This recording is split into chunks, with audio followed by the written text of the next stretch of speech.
लाचार माता पिता। सुनीति, क्या हुआ? आज चेहरा मुरझाया हुआ लग रहा है तुम्हारा। तबीयत तो ठीक है ना? हाँ, थोड़ा छाती में दर्द सा महसूस हो रहा है। लगता है एसिडिटी दर्द सीने तक पहुंच गया है। जरा एक गिलास पानी और एसिडिटी की गोली तो देना मुझे। हाँ हाँ, अभी देता हूँ, तुम घबराओ नहीं। गोली खाकर सुनीति सो गई।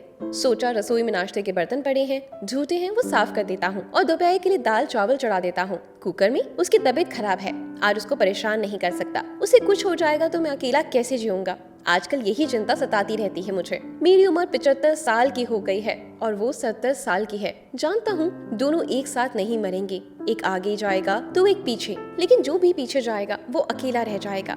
हमेशा यही सोचता रहता हूँ, अगर मैं गया पहले तो वो कैसे रहेगी अकेली मेरे बिना, और अगर वो चली गई तो मैं कैसे रहूंगा उसके बिना। शादी के इतने साल एक दूसरे के साथ रहने के बाद इतनी आदत हो जाती है एक दूसरे की, दोनों का अस्तित्व एक सा हो जाता है, जैसे अपने ही शरीर का हिस्सा हो। लड़ाई झगड़े नोक झोंक तो चलती रहती है उम्र भर, लेकिन इसका अर्थ ये तो नहीं कि शादी में प्यार नहीं। मैं उससे बहुत प्यार करता हूँ और उसके बिना अकेले जीने की कल्पना मात्र से ही मेरी रूह कांपने लगती है।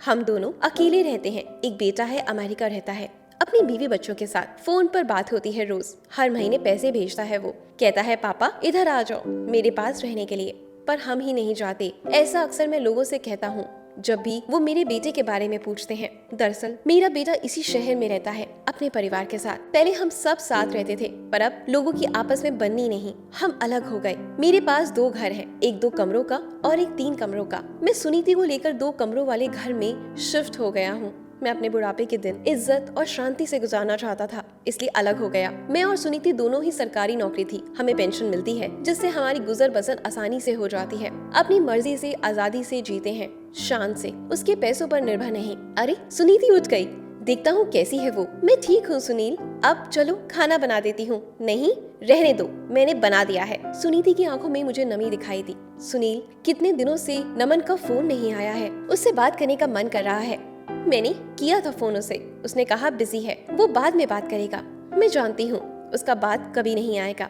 1 महीने से नमन से बात नहीं हुई थी। हमें सिर्फ वक्त चाहिए था अपने बेटे से, बस दिन में एक बार फोन करके हालचाल ही पूछ ले, कैसे हैं आप दोनों। किसी चीज की जरूरत तो नहीं। कोरोना का समय है, काम वाली ने आना बंद कर दिया है। कैसे तो बुढ़ापे में एक दूसरे को संभाल रहे हैं। उसे एक बार भी नहीं लगा हमें उसकी जरूरत होगी। वक्त ही तो मांगा था, पैसा तो नहीं ना। सुनीति रो मत, तबीयत खराब हो जाएगी। चल खाना खाते हैं। रात को अचानक सुनीति की छाती में दर्द हुआ और उसकी सांसें उखड़ने लगी। इस बार एसिडिटी का दर्द नहीं था। मैंने नमन को फोन मिलाया, उसने उठाया ही नहीं। पड़ोसियों का दरवाजा खटखटाया तो उन्होंने खोला ही नहीं। मेरे घबराहट के मारे पसीने छूट गए थे और आंखों से आंसू बह रहे थे। ज्यादा सोचने का वक्त नहीं था। मैंने मास्क पहना, सैनिटाइजर लिया और जैसे तैसे सुनीति को कार में बिठाया और हॉस्पिटल ले गया। कोरोना के कारण वैसे ही हॉस्पिटल का बुरा हाल था। बहुत हाथ जोड़े तब जाकर उसका इलाज शुरू हुआ। वो आईसीयू में थी, उसे दिल का दौरा पड़ा था। डॉक्टर आशिमा ने बताया। बड़ी भी लड़की थी, उसी ने सब मदद करी, मुझे चाय तक लाकर दी। मैंने बेटे को फिर फोन लगाया, इस बार उसने फोन उठा लिया। तुम्हारी माँ को दिल का दौरा पड़ा है, जल्दी हॉस्पिटल आ जाओ, वो आईसीयू में है। पापा, मैं अमेरिका में हूँ अपने परिवार के साथ। 1 महीना हो गया है मुझे यहाँ आए हुए। कोरोना के शुरू होने से पहले ही हम यहाँ आ गए थे। अच्छा जॉब ऑफर था, छोड़ नहीं सकता था। क्या तूने जाने से पहले बताना या हमें मिलना जरूरी नहीं समझा? ऐसे कैसे चला गया तू बिना बताए? माँ बाप है हम तेरे, शर्म आनी चाहिए तुझे। नहीं, शायद हमें ही, हमने ऐसी संतान को जन्म दिया। सॉरी पापा, सब कुछ बहुत जल्दी में हुआ। नए देश में सेटल होना, सब तैयारी करने में वक्त ही नहीं मिला। माँ का ख्याल रखना, मैं पैसे नहीं भेज पाऊंगा। कोरोना के कारण अमेरिका में हालत खराब है। ये वाला नंबर बंद करने वाला हूँ, नए नंबर से कॉल करूंगा, सेव कर लेना। ये कहकर उसने फोन रख दिया। पैसे के लिए फोन नहीं किया था मैंने तो अपना बेटा समझकर फोन किया था।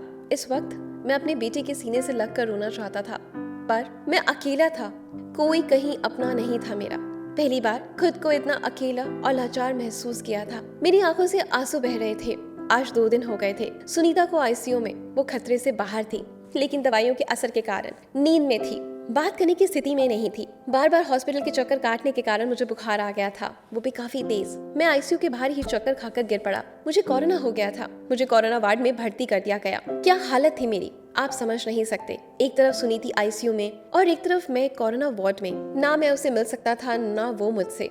बस मुंह से एक ही बात निकल रही थी, भगवान कभी किसी बूढ़े को लाचार ना बनाए। बीमारी बुढ़ापे की कमर तोड़ देती है और सहारा देने वाला कोई नहीं होता। हम दोनों को सहारे की जरूरत थी, पर कोई सहारा देने वाला नहीं था। कोरोना से मैं ठीक हो गया था। सुनीति भी वार्ड में शिफ्ट हो गई थी, मगर मैं अभी उससे मिल नहीं सकता था। कुछ दिन मुझे और आइसोलेशन में रहना था। उसको मुझसे इन्फेक्शन हो सकता था। डॉक्टर आशिमा मेरी सारी कहानी फोन पर सुन चुकी थी। वो जान गई थी हम अकेले हैं। वो मेरे पास आई, चलिए अंकल, आप मेरे घर चलिए कुछ दिन रहने के लिए। आपको काफी ज्यादा केयर की जरूरत है। नहीं बेटा, तुमने कहा यही बहुत है। मैं कर लूंगा अपनी देखभाल कैसे भी। तुम परेशान मत हो। परेशानी कैसी? मैं अकेली रहती हूँ। मेरे माता पिता अब इस दुनिया में नहीं है। ना जाने क्यों मुझे आप में अपने पापा की झलक दिखी। प्लीज आप ना मत करिए। डॉक्टर आशिमा मुझे और सुनीता को घर ले गई। घर पर हमारा ख्याल रखने के लिए एक नर्स रख दी। सुनीति अब ठीक हो गई थी। बार बार पूछती, नमन को फोन मिला दो। आपने उसको बताया नहीं होगा हमारी तबीयत के बारे में। उसे पता होता तो वो हमसे मिलने जरूर आता। मैं हंसने लगा। क्या हुआ? ऐसे क्यों हंस रहे हैं आप? अपना खून है वो हमारा। देख लो, उसे पता चलेगा कि हमने उससे अपनी बीमारी की इतनी बड़ी बात छुपाई तो वो कितना नाराज होगा। सुनीति मेरे मना करने पर भी खुद फोन लगाने लगी। नमन ने फोन उठाया और कहने लगा, माँ अभी रात हो रही है, सोया हूँ, सुबह उठकर बात करूंगा, और फोन काट दिया। सुनीति, सुबह ही तो है, फिर उसने ये क्यों कहा रात हो रखी है, सोया हुआ हूँ? पागल हो गया क्या ये लड़का? शायद सुनीति ने देखा नहीं, ये बाहर का नंबर था। वो अमेरिका चला गया है अपने परिवार के साथ। 1 महीना हो चुका है। मैंने फोन किया था जब तुम आईसीयू में थी। सुनीति हैरान थी ये सब सुनकर, रो भी नहीं पा रही थी। वो मेरे गले से आकर लग गई और रोने लगी। आपने कैसे किया होगा सब कुछ अकेले? मेरी बीमारी, आपकी अपनी तबीयत, ये सोचकर ही मेरा जी घबराता है। सुनीति तुम परेशान मत हो। मैंने भी उस वक्त बहुत लाचार, अकेला महसूस किया था खुद को, पर तुम्हारे लिए खुद को कैसे तो संभाल लिया। जब तक तुम हो मेरे साथ तब तक मैं बूढ़ा जरूर हूँ, पर लाचार और अकेला नहीं। डॉक्टर आशिमा के कमरे में गई सुनीति, कहने के लिए कि अब हम जाना चाहते हैं अपने घर। देखा तो आशिमा बुखार से तप रही थी। सुनील और सुनीति आशिमा को हॉस्पिटल लेकर गए फटाफट से। आशिमा को कोरोना हुआ था। घर में ही आइसोलेशन में रहने के लिए बोला गया था। साथ में कुछ दवाइयाँ देकर घर भेज दिया गया था। सुनीति और सुनील ने उसका बहुत ख्याल रखा। आशिमा के ठीक होने के बाद सुनील ने कहा अब वो जाना चाहते हैं अपने घर। बहुत तकलीफ दी तुम्हें बेटा, शुक्रिया कहकर जो तुमने हमारे लिए किया। मैं उसका अपमान नहीं करना चाहता। भगवान तुम्हें हमेशा खुश रखे। सुनीति ने आशिमा को गले से लगाया और रोने लगी। आशिमा ने कसकर सुनीति को प्यार किया और मेरी तरफ देखकर बोली, मैं अपने माँ बाप से फिर से अलग नहीं होना चाहती। प्लीज रुक जाइए पापा, प्लीज। ये सुनते ही हमारी आंखें भर आई और हम अपनी बेटी के घर रुक गए हमेशा के लिए। दोस्तों ये कहानी आपको कैसी लगी? अगर पसंद आई है तो प्लीज वीडियो को लाइक और शेयर जरूर करें और कमेंट करके जरूर बताएं। चैनल को सब्सक्राइब जरूर करिएगा और हाँ, अपनी ईशा का इंतजार कल जरूर करिएगा। मैं मिलती हूँ आपसे कल कुछ ऐसी ही शानदार कहानियों के साथ। धन्यवाद।